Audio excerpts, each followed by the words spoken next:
Welcome in to Rover Sports, and we are here and we are live on a Tuesday. And this is a good time of year. It's March. The weather's getting better, and I'm here with Bruce the Sports Doc, Al Zafiri also in studio. College basketball on the forefront right now as we are pretty much 5 days till Selection Sunday, and this is one of my favorite times of year, Bruce, is college basketball. Absolutely. Want to welcome everybody into Rover Sports on various Facebook platforms. Bruce Grossinger, Facebook, Rover Sports, Facebook, of course, YouTube. Spencer has a national audience there.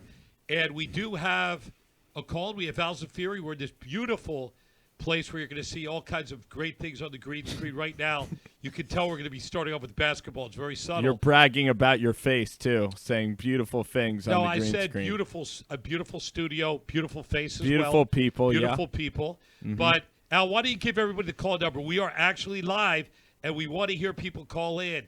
Al, what's our call number? It's 484-257-9592. That's 484-257-9592. So leading up with basketball, everybody wants to hear your fearless picks, bracketology, and Al and I will chip in. But let's hear the fearless college basketball predictions, bubble teams, etc., etc., etc.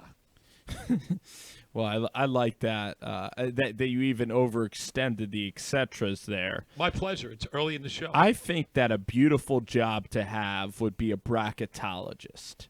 And now people make fun of Mel Kiper because Mel Kiper and Todd McShay, they could get all their mock draft picks wrong. And I also think that would be a tremendous job. But Joe Lunardi, nerding out in his cave here in Philadelphia. Right here at St. Joe's University. I like Lunardi, okay, so I'm not going to get in trouble here with Philadelphia listeners, but I think that job would be a pretty sweet gig. Would you say so? Yeah, I think so. Well, number one, you have to do a lot of research, and he tends to be correct more often than not. But on the other hand, if he isn't, I don't think there's any repercussions. But a lot of brackets are similar. It's like a weatherman. If you predict rain and it's sunny, most weathermen will not get fired. So in bracketology, it's the same thing. After the brackets are announced, you probably don't go back to Lunardi. You're just using him in the run-up to the bracketology. So I'll tell you the seeds. So Kansas in Lunardi's, Kansas is a 1 seed in the Midwest. Creighton, our Creighton Blue Jays. Is that 2 seed? Number 2, but Zagorowski, he has a meniscus. He has like some kind of injury that's going to probably keep him out of the Big East tournament. I'll tell you exactly the injury. Tell the injury because I am the sports doctor. And he is the star point guard at Creighton. It says injuring the meniscus of the right knee, which that isn't that specific. It doesn't sound all that good. Do they believe that he will be able to return at some point or not? What did they say? It says he will continue to be evaluated ahead of Creighton's first game, but it says that he's doubtful. So one thing that is the ultimate fear is that Creighton doesn't want to lose their seeding too much for the tournament, because if they announce him out for gosh forbid, for the entire tournament, that could affect their seeding. Their You're right seeding there. Will get lower. That's a little bit like Ben Simmons. With Ben Simmons, rather than say he has a herniated disc, which he may or may not have, they say he has an inflamed or impinged nerve root, because they don't want to have season ticket holders not buy the playoff tickets. So when you hear something vague like that, a meniscus is an area of cartilage that supports the knee. And unlike a knee strain, even a ligament injury, a meniscal injury could potentially be worse. Now, there are certain instances where he could undergo an arthroscopic surgery if he has a tiny tear of the meniscus and be back a week later. That isn't common, but it is concerning to me to hear that Zagorowski of the Creighton Blue Jays, the most important high scorer, point guard of the team, might be out. That could be devastating for the Blue Jays in their run for greatness. He has a meniscus, but there is still a pathway with a meniscus. There's a pathway where he will play in the NCAA tournament. I mean, if it's tiny and it's non-surgical, they could treat him conservatively, or with an injection, or even with a very small focal arthroscopic repair, and he could be back. But if it's a small to medium-sized tear or worse, it's likely he will be he will be on the When shelf. you look at Zagorowski and specifically his career and Creighton's career, this is the most important couple of games that he's probably ever going to play. He might be a fringe NBA player, and we hope that he's a very good NBA player. But this Creighton team, them winning their first Big East championship, probably the greatest Creighton team ever in the past 80 years, and this injury. So for Zagorowski, if there's any way the doctors can – and again, I really like Marcus. I've never met Zagorowski, but I don't want him to, gosh forbid, again, affect his long-term career. But if there's any way you can get him back on the floor with like a shot or something, a shot of adrenaline, I don't know. I'm not a doctor. Obviously not. It would I don't think a shot of adrenaline's going to help. But He'll be very speeded out shoot guy him with up. a meniscal You could injury. shoot him up in terms of like drugs. I mean that's very let me say this. Painkillers, like what they do in the NFL. Like they do to horses? What they do in the NFL. Yeah, but That's not gonna happen You're to a talking, college kid. and that's not even just that. You're talking about a stability on a knee. That it's not always the pain when these kind of issues occur. It's the ability to. This is a structural problem. Yeah, to where he can't do what he's supposed to do as a basketball player, and could A, hurt himself worse, and B, like I said, it's not all about the pain. He's not going to be it's just effective. about He might not be able to perform. Yeah. If he's limping on his knee, it obviously we're speculating here. Yeah. We're talking about Zagorowski of the Blue Jays. We heard there's some kind of meniscal injury. We just don't know any more than that, so it's kind of hard to speculate. Well, then Creighton is dead as we know it, and that would be very sad because they have the opportunity to go to a Sweet 16 with the team that they Let's talk about Kansas Jayhawks. Yeah. Now, Kansas, they had a very controversial game against Kansas State where one of their best players went into the stands and got in a fight with a Kansas State player who was not in uniform, was suspended for a time, and now came back. So could you look at this Kansas team, give us a little breakdown. Is this team worthy of number one status, Spencer? I think they are because they're the best defensive team in the country. They're the Big 12 champions. They haven't lost a game in a very long time. They don't have flashy scoring or NBA players, but they just play good defense. And I don't know a heck of a lot about Kansas because, again, they don't have Andrew Wiggins or they don't have Embiid. They don't have marquee players that you really wear. Marquee guys. I just know that they're good at defense. I honestly haven't watched too much of Kansas this year, but I know that they are going to be a solid team. I know a little bit about Duke, and that Duke is a 3 seed right now. Duke has Vernon Carey, who's good down low. They have Trey Jones, who made that shot against North Carolina.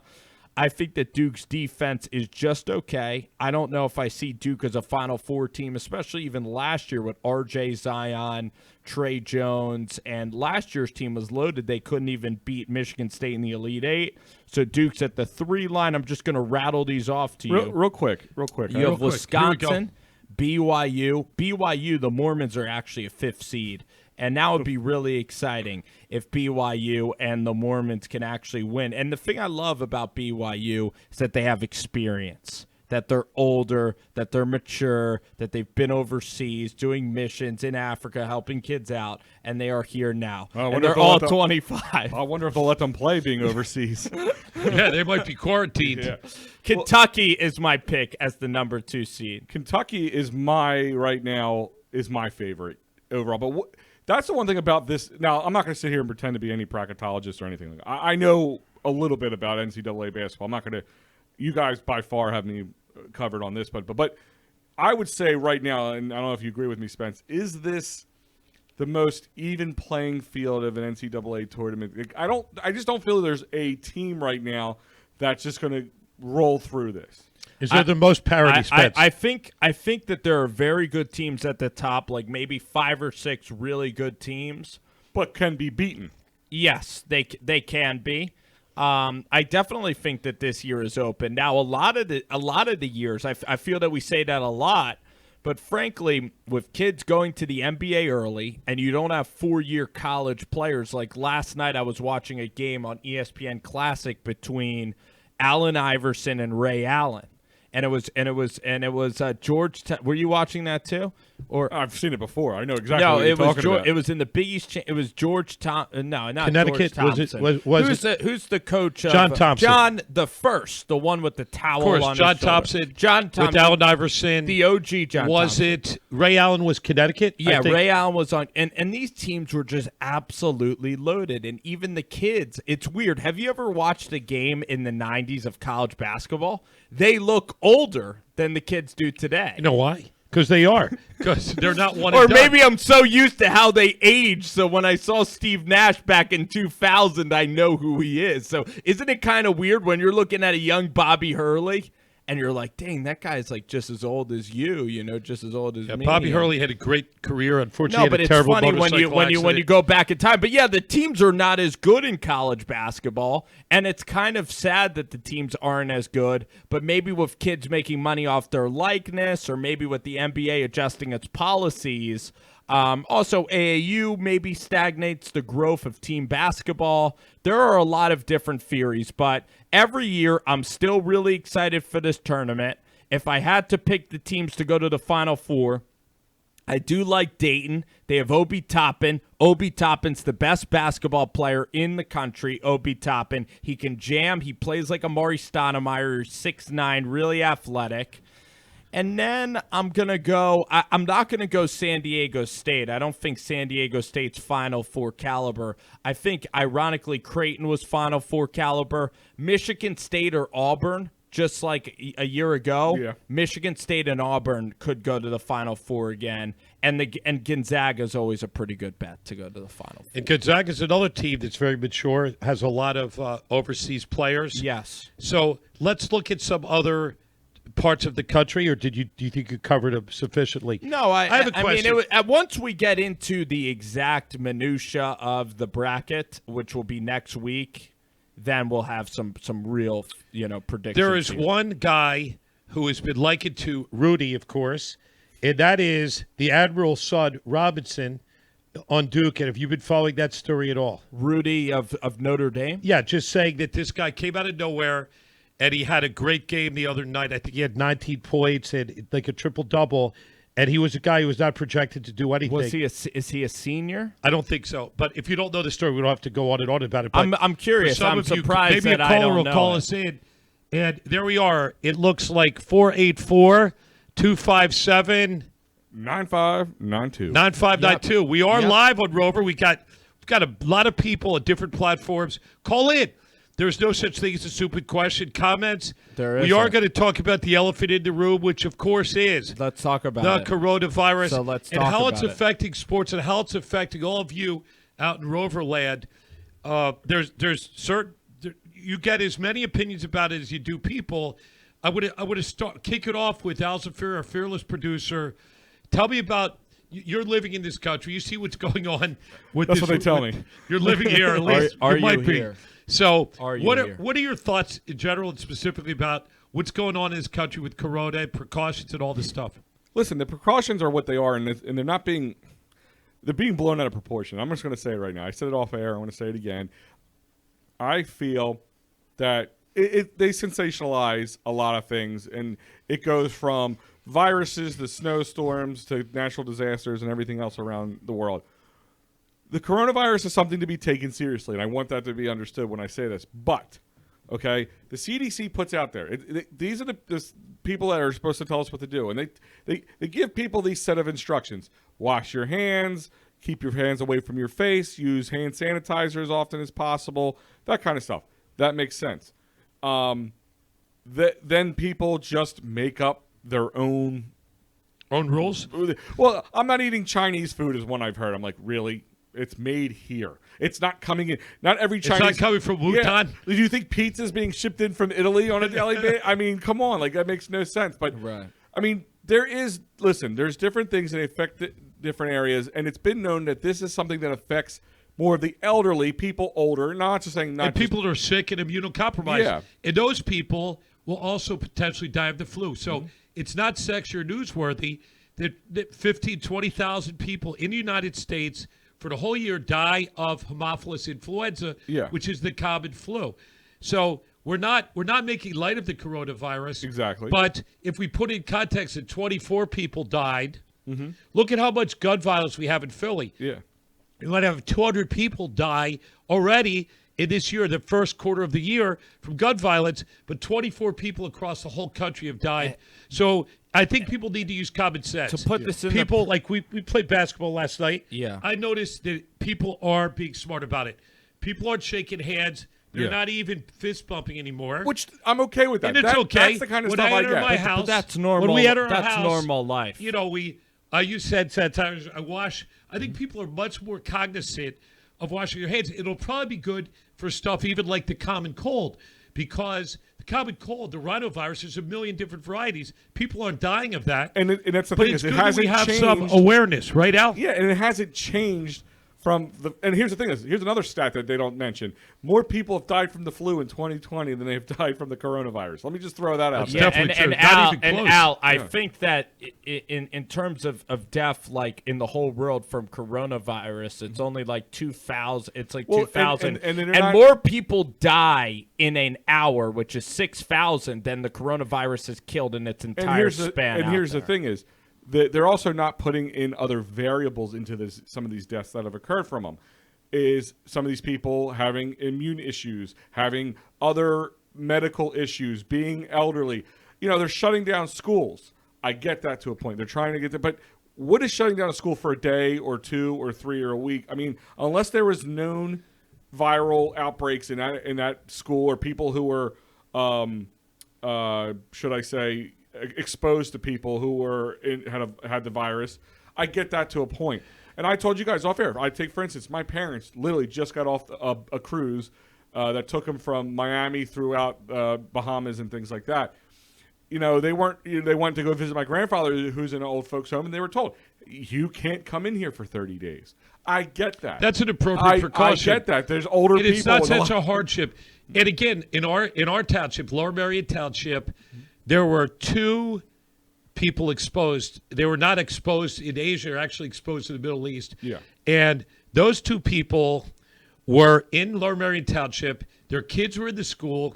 And what they're doing is, today, which is Tuesday, Lower Merion School is off. They're basically scrubbing everything down. They're taking precautions, scrubbing down the whole school, all the surfaces, the buses. And those 2 people and their families have been quarantined, but hopefully things will resume as normal. I think it'll resume as need normal to tomorrow. take precaution. But 80% of people who have this don't even know that they necessarily have the virus. Now, self-quarantining yourself, going into 14 days of quarantine, just staying home. That doesn't sound. That's such a terrible thing. But that doesn't sound very appealing. A lot of people who have either been, possibly exposed to it, or they weren't. What do you know? What the people who have been? Do what they did? They put them. They're not in a hospital. They're not in some sort of quarantine center. It's actually a pretty decent. They're at home. They're at home. They sit at home. They just don't want them It around makes anybody. sense. But Like, you for can't go instance- out. for instance, What? For instance, the CPAPs, the conservative big meeting. I think there were 20,000 people there. There was one person who was exposed or was sick, and smartly, certain people like Matt Slapp and certain congressmen, they're smart. They're just doing self-quarantine for 2 weeks, even though they feel great. And I think people will do that. So what's going to happen is, if everybody's smart about it, this thing will level off. This thing will eventually dissipate. But right now, there's also legal ramifications. You get into all these tiers. So, for instance, if you innocently were on a plane or on a cruise ship and you got exposed or infected by this, the question is, should your name be publicized? And I'm not sure. No. I think they should have a right to privacy. You didn't do anything wrong. It's medical You didn't do records. anything wrong. It's confidential, right? Yeah. And I don't think that people want to get other people sick. And you know how people act. People start threatening and then throw them out of the country. It's not fair. Yeah. You'll be like framed. McCarthyism, right? You'll be framed forever, like that doctor that went to CHOP in King of Prussia and contaminated the kids accidentally. He will be framed forever as a villain, and people will always remember that about his life. That is completely, totally unfair. So the thing is with this virus is that everybody's going crazy. I think everybody's going crazy because the fact that it's transmissible. Like, it's very easy to pass it from one to the next. But in China and in Korea and South Korea, this issue, they've stopped. The virus has pretty much stopped spreading. Here's an interesting kind of lighter idea with this topic. Well, one, I want to talk. I think the NCAA tournament is still going to happen, and I feel really bad. I think it's going to happen. I no matter feel what. bad for the kids in the Ivy League that they can't play their conference tournament anymore, so they're automatically putting Yale in the tournament, even though like Harvard's like a game behind and nobody was preparing for that. They should play Penn it. got into They the should Final play Four, it, but they're not to be able to but play they here should locally. They should play it in an empty gym. And the point is for the NCAA tournament, I think you have to prioritize stuff. The tournament is probably the greatest weekend in American sports. And if NBA regular season games, just me personally, if I can't go to a couple regular season games, I'm not going to cry. If I can't go, it's regular season. But if college basketball was put down, I just think there's too much money. I think you have to allow fans into the arena. And guess what? If you don't allow fans to watch college basketball, reschedule the tournament till July. Because you can't. These people. Here's the thing. You can't just do but that. You can't, These kids they have plans for the summer. But you can't really do that. Yeah, you can. You can't have March Madness without You fans got to understand. there. There's kids graduating. But you can't. Yeah, kids graduate. Let me They're not just there say anymore. this. They can't legally play for a team if you're not in the school. So then just have the games. You can't have people not watch their teams and kids play college basketball. Let's step it back for a second. This is my opinion. Let's step it back. What I'm saying is I'm not disagreeing with they can't play. Why can't they find a couple regional smaller courts? They don't have to be in big empty. Because everybody goes, I don't want them to see them playing in a big empty arena because it's going to be hollow. Well, nobody says you have to be in a big empty Why don't arena. you play like St. Joe in a nice, intimate, small arena where the and absence of fans it's won't easier be to that scrub noticeable. it down, keep it clean, and You mean then for the college basketball? for NCAA. Like, Can you buy tickets to that? No, that's the point. Is you could still watch it. It's 2020. You can watch it on your phone. You can watch it on your watch. You can watch it on almost anything. It's not fair to the fan I bases. think you get Wi-Fi it's now, not Spence. fair. I mean, no, that's how. Even Spencer has no, Wi-Fi. it's not Yeah. fair to the fan bases of these Listen, schools. It's not fair to the fan anybody. base, but if you're doing it for You have to precautionary do risk. reasons, You have to look at this: the risk versus the benefit. The benefit to the public good. If there's a reasonable risk, and that's why this is a very moving target. Mm-hmm. Every single day, every week, the risk is going to change. The recommendations are going to change. And for instance, I'd like to go to the Big East tournament. I'd like to see Creighton play. I'd like to see Villanova play. Love the Big East. Love Madison Square Garden. But am I going to buy tickets there and imagine that there's a possibility at least that they may not allow fans this weekend? I probably won't. Well, that's a conference tournament. That doesn't mean as much as the. But the it big means something to NCAA me. tournament. But to it still somebody means else, something yeah. to me. It means Well, something to see Well, Creighton I win the think Big that East you tournament. should be able to go because here's the thing: in Pennsylvania, there are only 5 cases of coronavirus in Pennsylvania, right? something like that. So if you go to a game with 20,000 people, what are the odds that those 5 people Listen, are going to be hold on. there? Let me tell you- In fact, here's the point. There's more They're risk. not gonna be there. Here's the point. He wonders no. why I keep his mic Here's lower. my point. There's more risk of you picking up the virus at a gas station or at a restaurant. No, that's not true. Than at That's this absolutely game. farthest than from at the this truth. game. That's farthest from the truth. It's more people But in no, one it area just depends. is how you It get a depends virus. where the person is who has it right Let now. me tell you though. this from. Let me tell He you. might this. not be going to the basketball It's not even game. about health and safety. Sometimes think of it this way: And you're the NCAA, you're the NFL, you're the NBA, you're the NHL. You're a giant organization, okay? A major organization. If, and it's a big if, and like you said, the risk is percentage-wise is in your favor, but the risk is still there. And the way that the media has sensationalized this flu and caused this, uproar and scared everybody, Yeah. if somebody was to get coronavirus and they said I was at XYZ game. I was at a Sixers game. I was at a- Sixers-Pistons game Yeah. tomorrow night. The NBA is getting scrutinized. The Sixers are getting scrutinized. More than scrutinized, Yeah. they're actually getting scrutinized. Here's the They're point. actually could be sued. So there's hey. so much liability Hey. going on That's why a lot of this is a little bit of political correctness. Not a lot, but a little bit. Because no organization, no school wants to be found culpable. But if there wasn't liability in all, these legal concerns, it might not be so much I'll hysteria. represent the. I think there's I'll represent. Al, I agree with you. Here's my argument. If I'm the Sixers, one, you don't know when you got the virus, and two, it's your personal decision to attend the basketball game. When you attend that game, you take into account. Are you assuming risk? Is that risk assumption? It's risk assumption. Here's the next point. If you get the virus, 8 out of 10 people who get it, Bruce, guess what happens? Nothing changes in their life. They don't even know that they have the virus. So you have a runny nose for a couple of days. Well, guess what? It's a little more than that, but no, I get what you're saying. You might think you have the standard flu. I get what you're saying. If Creighton made the Final Four, I would honestly have a temperature for a couple of days. I would probably take that trade off. You take the Corona, see the team win. Take it on the Corona. Well, I'll take a temperature. But here's the point, Bruce. If you're an older person or you do have pre-existing conditions and it is dangerous to get a flu, completely get it. I do understand people that are scared. I do love college basketball, so I am very biased in this case. I'm extremely biased. It will be what? You're talking as a fan, and I get it. No, it will be heartbreaking for this situation to occur. And guess what? There's so much money. I don't know if it's going to happen. Let me just put this out. It's heartbreaking. I do not want to watch a game in an empty arena, be it small, be it large, anything. There's no advantage. It's kind of BS to tell you the truth. It's not BS, but there is no advantage as a spectator, as a fan of a sport. It's a huge asterisk whoever wins this title. No, players are still playing. What makes it different? Because there's no home field advantage in the tournament, is there? Well, the top seeds do go to the cities closest to them. Okay, but they're not in their hometown. But also, correct? if it's Kansas versus if it's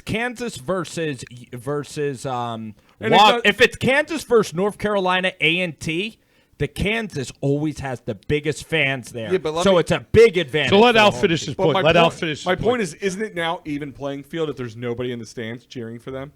Because nobody's cheering for Team A or Team B, correct? It is two teams going up against each other, mano a mano, playing basketball, and that is it. There is no crowd reaction, no juice outside of the juice that they create to play the game.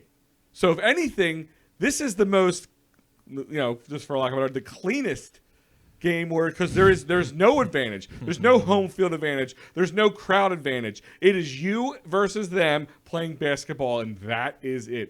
I do not want that, don't get me wrong, but to say that, it's a disadvantage, it's really not. It's a disadvantage from an economic standpoint. But here's an interesting question. Mm-hmm. So much money is on television and on sponsorship of TV. Absolutely. And think of the economy. Think of the economy across the country. Think of every bar and every restaurant. How many televisions are showing the tournament? So in my opinion, if it was determined at March Madness that it is unsafe for fans to be there, okay, I believe that it would still be watched. In fact, it would be a bit of a curiosity, just like a trade wreck. Yeah. So I personally would want to watch the tournament. I'd want to watch the teams, and I'd watch all the games anyway. I would. I wouldn't not watch them. You'd watch them, wouldn't you, Spence? You'd watch them, wouldn't you? And all the NCAA and then you can't even celebrate when the team gets back. You're not even going to interact. Well, you can still celebrate in your house. Well, this goes to Clay Travis's point. Clay Travis of Fox Sports. This idea is actually a brilliant proposal. Listen to this idea. Okay. The President Trump, would enact this where how everybody wants Monday off for the Super Bowl? He gives everybody Thursday and Friday off where they self-quarantine themselves. No school for everybody. You self-quarantine yourself for the entire weekend of March Madness in your house and just watch basketball. Nobody would be happier than that would be great. The three of us actually to take off it's a wonderful idea. I'm actually It's a wonderful idea. I'm actually in. Here's the fact. Except for my injured patients with neck and back problems and concussions and except for bar owners and stuff. Well, let me put it to you this way. Everybody gets affected by this. Travel, hotel, bars, the cities that these are being hosted in, bars, everybody. They all get affected by it. And even gambling a little bit. That industry will get going affected. To the casino? That will change the line a little bit. I believe the under. I believe there'll be less points. I've heard this before. If there are no fans, the unders will fall because there's less juice, there's less emotion, and you should bet the under. What do you think, Spence? Yeah, I know you're thinking about it for the first time now. What if somebody like some announcer might have it? Like, what if someone on a team might have it? I think everybody's going to get so paranoid that, and then players could still. You should just lock everybody in a room for the next 6 months. Players could still get everybody it. stays home, doesn't go to work, doesn't go to school, doesn't show up. Everything's shut down. Actually, for 6 months. have a solution if there's going to be no. And also, fans, can I put a hole in your last solution? Here's your hole. The whole point is to keep it from spreading and to keep people from getting it. So if you say people are quarantined for the 2 days afterwards, symptoms can show for a week later. I think it's 5 days. So the point is, the whole point is going to be gained is that people will be able to be off work and watch the NCAA tournament. Well, but it's not going to have true fact. It's not going to have a public health benefit, right? Here's a little fun fact. You know the most prominent time for men to get vasectomies is now. Springtime is March for football because they have to lay on the couch for a couple weeks. Madness. And so that's good planning. Yeah, but men are usually we don't usually plan that well. No, and I've actually heard that statistic as well. I think if the family is, I think the family should maybe be able to watch their kid play in the small arena. If you're a family member. But where do you draw the line? Here's the thing is, mom, dad. No. You get 5 people. How about that? 5 people a player. Here's my thing is, they may be able to allow, like, say, 100 people in, or 2 people per player, plus an extra 20, plus maybe some press or whatever. But you're probably going to have to go through some huge, There might be screening. Yeah, well, how about when the viral screening antibody test comes out? And they're working on it. Yeah. They're working on it. Now And one of my favorite countries, country called Israel. Mm-hmm. They're working on the vaccine. They're working night and day. Yeah. So imagine if you could have people tested for it, at least at that one point in time. You might be able to have like a card, like when you go into you go onto the TSA pre-screening line. Yeah. You might need one of those cards to get into a public event. Yeah. And here's the thing is, that'll be so embarrassing if you get rejected. You mean if you're positive for the disease? Yes. I think embarrassing. Embarrassing. I think embarrassing. You just stay home. I don't think you have to worry about being embarrassed. My point is, and this goes, and it's not just for the coronavirus. It's not just for the coronavirus. It went for the swine flu. It went for the bird flu.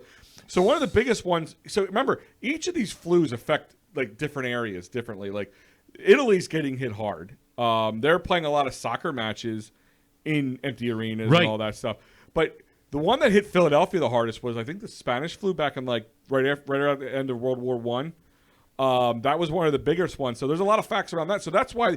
Here's the thing is, do you know what caused that to happen in Philly as bad? It was because people didn't listen to the CDC or whatever was enacted at that time. And if somebody's exposed, like apparently a radiologist at Children's Hospital knew that he was exposed or he was infected, and he went into Children's Hospital that some people think here in Philly is #1 children's hospital in the country. Yeah. And maybe the world.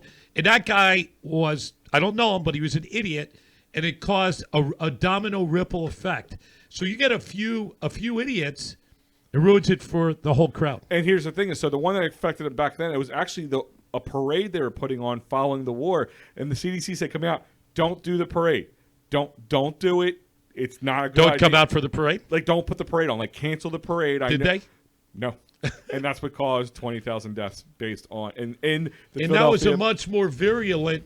So that injury, just if we look at and that Ebola, was also 100 years ago. But also people, Dr. Castro, Dr. Jose Castro, some great people. Stu Bykowski, you know it's with the Inquirer. So many good people in the live stream right now. Logging in, Isaiah Coates, one of my favorite patients. Everybody, look what happened with Ebola. This is a case where things really went well. Ebola was a deadly disease, much worse than the coronavirus. They were able to localize and quarantine essentially the continent of Africa, and they were able to keep it under control. And eventually, the Ebola did not spread worldwide. So they are trying now to implement these policies. Look, it's locally, statewide, nationally, and internationally. So everybody knows about it.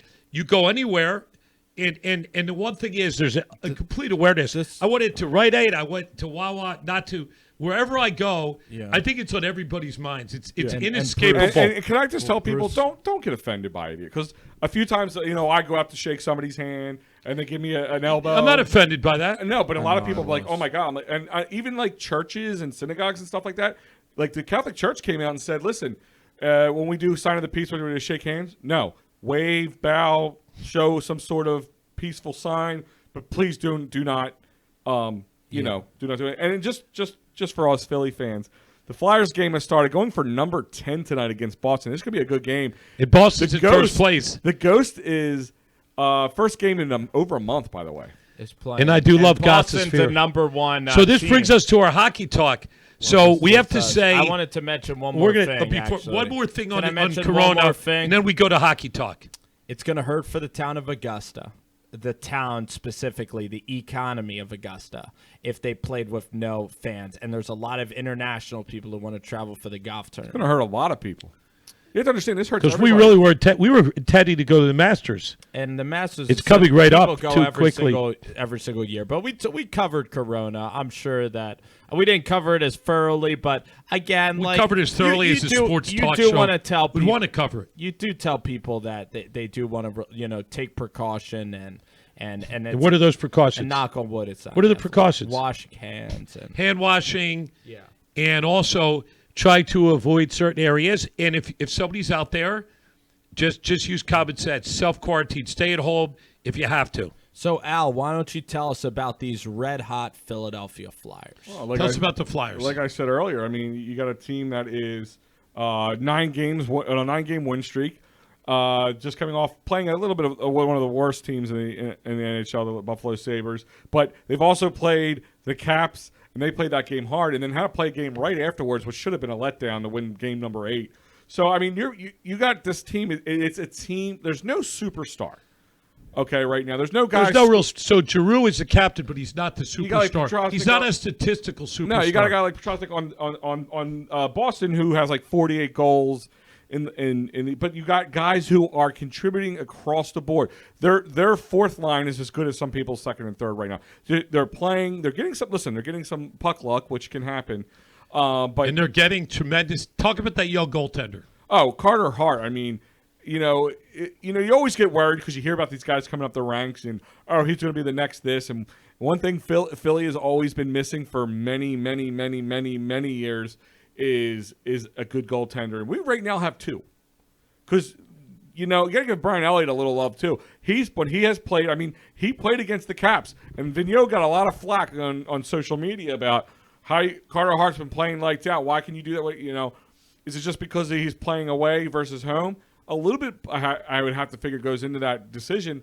But the ultimate decision is you got to show a little love, for little trust in Brian Elliott and give, some rest. Yeah, especially because you have a playoff run. You've got to be able to rest your starting goalie. Even the best goalies take a day off. And you know what? There was hype, I remember, around Sergio Bobrovsky. Remember how we thought he was the savior? Then he didn't do much left here and did much better in Columbus. And the thing that's happened to us a lot, where we've in Philly, and then we've had a lot of good players. And then we overpay for Brizgalov, who was seeing the stars and the moon. Brizgalov was probably the worst acquisition. The guy was certifiably. I think they just stopped paying him. He was crazy. He was totally crazy. Yeah. And Spencer, you went to so listen. We don't want to sound like we're fair weather friends, but we are. It's been, but we are, but we really are friends. We are. You said we're fair fans. We're friends. We're friends and fans.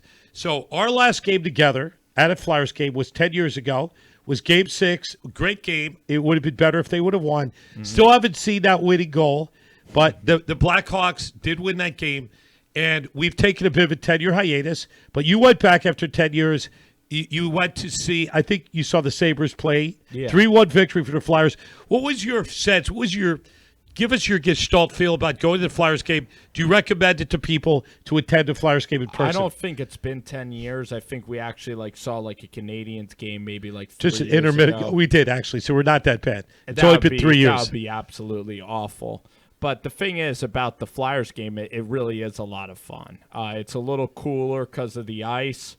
But when you sit up top, you could see everything. The game's moving very quickly. I would say that there's less fights. Well, they really try to reel that in. It's definitely not the old school brawler bully for Broad Street Bullies. Yeah.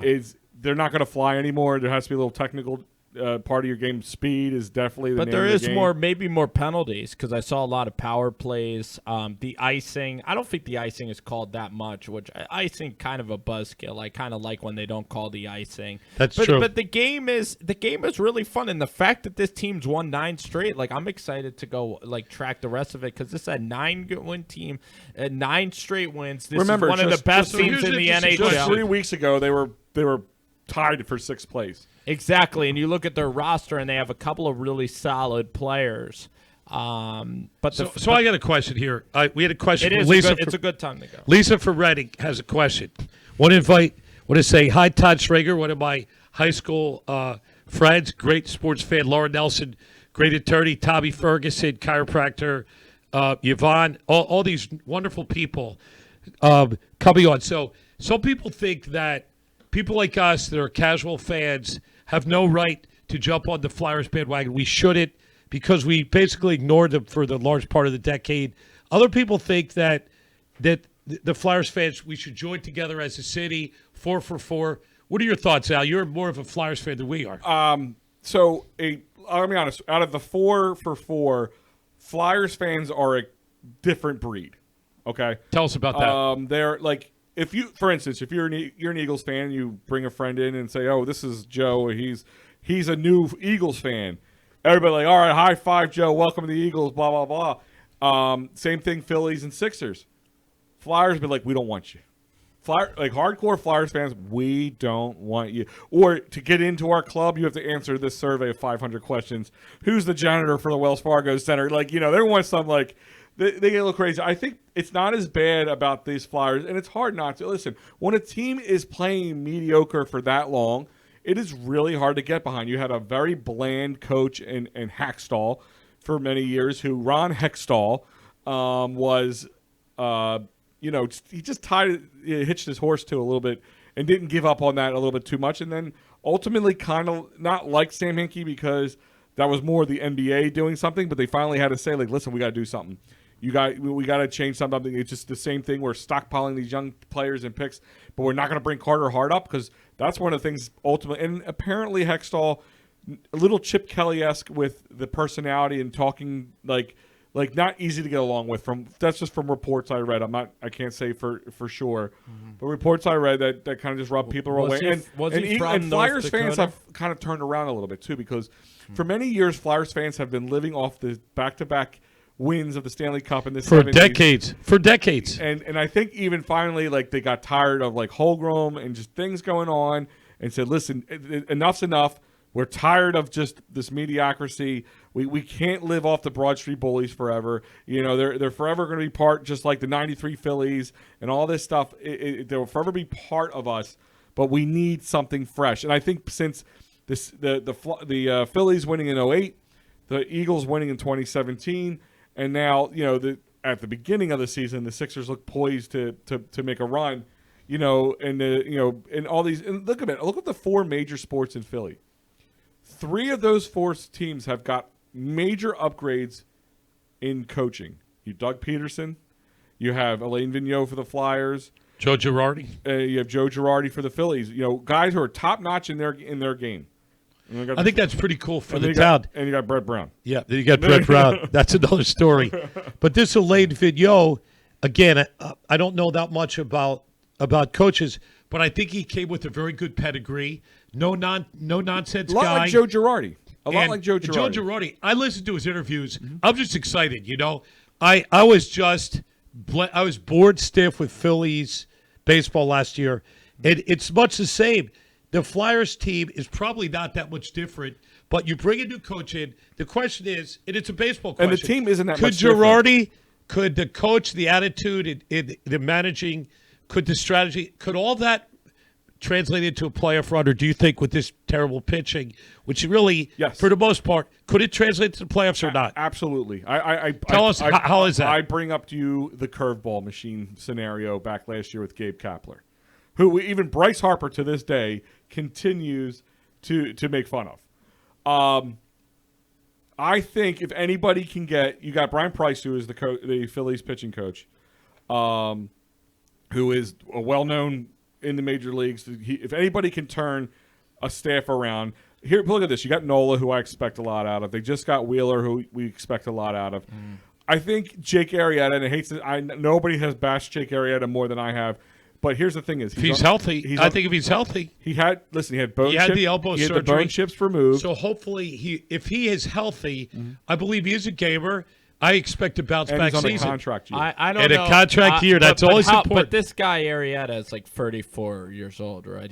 I think he's old. Close to. I don't think he's 34. Here's the thing about Arrieta, though. He was a minor league pitcher for most of his 20s. He was a late bloomer. He had like 2 unbelievable years. I'm just worried that he's peaked already on the. Listen, I'm never going to tell you he's a 1 or a 2. He's definitely a 3 or 4 or 5. Let's hear the more of the 3 staff. 3 if he gets good. But most likely, he's a solid 4. Is Eflin Eflin on the staff? Zach Eflin's on the staff. Well, right now, technically, he's still on the staff. I think Suarez, Eflin is a talent. Pavetta's still on the staff. Which he's pretty wild. By and the pretty way, inconsistent. Eflin's the guy who could take that step because Eflin's 6'4". He's really tall. But Eflin, you know what happened to stuff. Eflin? Eflin was not really. I understand he's kind of a slightly built guy. This guy wears out at the end of summer. He's terrible. Starts off great. I hope his conditioning is better. I hope whatever he needs to do. Shouldn't wear out. Because Eflin he started off strong last year. I think you got to get a move. You got to make a move for maybe one more pitcher at the deadline. Well, they might not. They're not doing it right now, and I think here's the thing: is the Phillies organization is saying this. They weren't going to go over the luxury tax for a possibility of being good. I think what happened, because of all the hype that came around Bryce Harper last year, that this team just automatically assumed themselves into the playoffs. They just assumed themselves into the playoffs. And I think they were not, now they're totally gun shy. So I don't think you're going to see much before the trade deadline. But if they're in contention, I see them making a move at that point.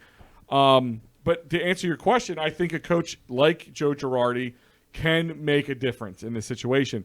Because take Rhys Hoskins. Here is a guy who Charlie Bowles sat there and said, he said trade him while he was hot. He was going to fall apart. And maybe he's right. He was right last year. But did he fall apart or did he become addicted to the analytics? Because if you ever watch The Science of Baseball, it's actually a very good documentary. Like, there is a point from the time it leaves the pitcher's hand to the point till it gets across the plate that for 1/3 of that time, which is only a few split seconds, might I add, is it's invisible to the naked eye.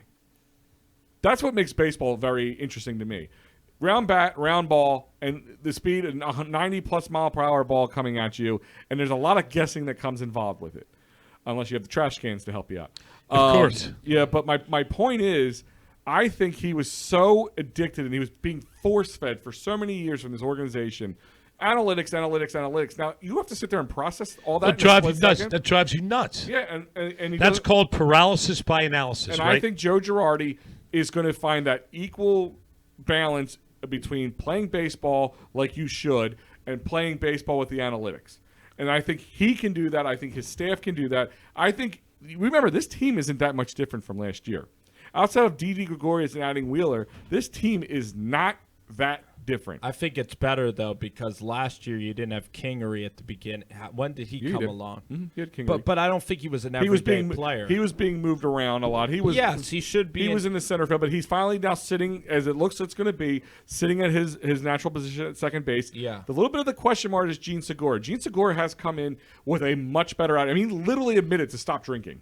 He's like, I'm done drinking whiskey. Like Segura was was even a talent. He's a talent, Segura. He really is. But he was also a guy who was classic. He did run out ground balls, and he also had a very big drop off year last year compared to the other. But a lot of people have. And how many times have we been saying over the last few years? People who have come, dropped off, and people who have left have picked up. We let go Santana, and we let go. Who was the other guy? I forgot. Both left. One went to the Indians. One went to not Hernandez. I forget who the other guy is. But how about the shortstop? They all got better when they left. How about Freddie Galvis? Galvis, yeah, he did better. Galvis, that was great. He did great when he went to San Diego. Jason Worth. So you have to believe that some of it is coaching. Yeah. But JT Realmuto still did well. He survived expectations. I think Bryce had a great. I think he really had a did very well. Season. And for people who he was clutch, he was clutch and carried the team. If you compare his numbers, he did very well. I mean, even Rhys Hoskins, he was batting 180 at the end of the half of the season. So I get that, but he still put up 29 home runs. Imagine if he had 20% better red hot. second half, how much better he could I'm have been. curious about this. What did Franco get paid on the open market, or where is Franco right now? I don't think much. Mikal Franco. Mikal? I have no I don't clue. think he's worth that much. I think Franco. Well, he would jack those. when you home get runs. option, but when you get option But you to minor say leagues, he's a you think strikeout people are king? going to pay him a lot of money? He had this streak in the beginning of the season, maybe a week or two long. After He that, always does. Has that one cold- little streak. cold as ice. He was bad, and they finally got rid of him. Well, They- Haas, that yeah. Franco the experiment was been over. That's the thing. It's The been thing over. is, someone in the outfield has to emerge for this team to be special. Well, herein lies the problems. McCutcheon is not Outfield. ready to start, so there's going to be a platoon aspect. Yes. Jay Bruce, Hazley. McCutcheon, Hazley, you might be seeing him in that center. I really liked Hazley. Like, for the games I watched, I think that and guy. if you've been following him in spring I think training, he's Hazley been doing well. Listen, nothing- Hazley's a good I hitter. like Jay Bruce. He has more power. Jay Bruce is great. Here's a Jay guy Bruce has who was hurt a kind lot. of floundering, but he came to he really gave us a shot in the Who, arm. Hazley? Jay Bruce is a great clubhouse guy too. Yeah. And Hazley's unfortunately all just right. can't stay healthy anymore, getting a little older. And of course you got Harper. How's Nick Williams? And that's another thing is nobody's even mentioned this recently. You know how people come in Harper, the one problem with him is his glove, his defense, blah, blah, blah, blah. Harper made some amazing catches last year. He did not, he had a couple flubs, but everybody has errors throughout the year.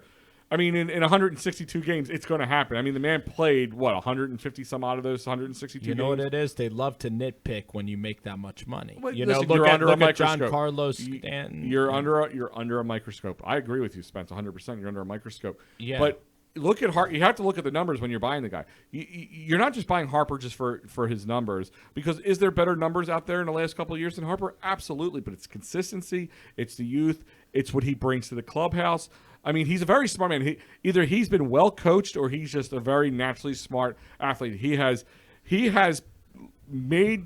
went from people would boo the heck out of him. Yeah, Phil, and How I was many- about to ask How you many what you times thought have you of seen him. a guy who has played for your division rival? Maybe because the Nats were always not that great of a team, but a guy like that who this young guy who would be a Phillies killer, for lack of better words, at times, who would be able to do that, who would be able to come into this town and be loved and beloved as much as he has, because he has done that.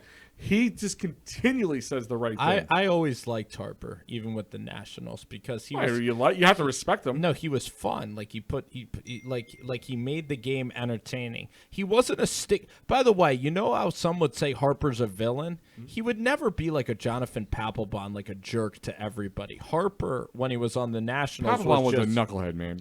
He was. Well, there's certain No, I'm people just like that. saying Closers- that. closers He was have bad this to his own mentality. team. He would fight players on his I'm own just team. saying, Didn't he Har- choke With the Nationals. Harper? Harper has he great might have. Harper has great pride in the city of Philly, but I even love the rivalry with the Nationals. It's so much fun to see Harper hit those home runs against the Nationals, and then the Nationals won the chip, so it's going to be the rivalry's going to take on a new lens this year. But yeah, Phillies baseball is coming up. It's a really good time of year, Bruce. Yeah, I just want to. We're just wrapping up the show here. I want to thank everybody. We had a ton of people viewing our watch party. We really appreciate that. Also, we want to talk about our show tomorrow at ESPN Rover Sports, 6:10 a.m. right here in Philly, tri-state area, Jersey and Delaware included. We will be 7 to 8. We will have Dr. Steve Lewis. Coach Josh Daish is a guy who literally was a college basketball coach at New Mexico State and Memphis. He's going to give us tremendous insights tomorrow on college basketball and upcoming March Madness. So really appreciate everybody. You guys are great. On behalf of Spencer G., Al Zafiri, I'm Sports Doc. Everybody, good night and good sports.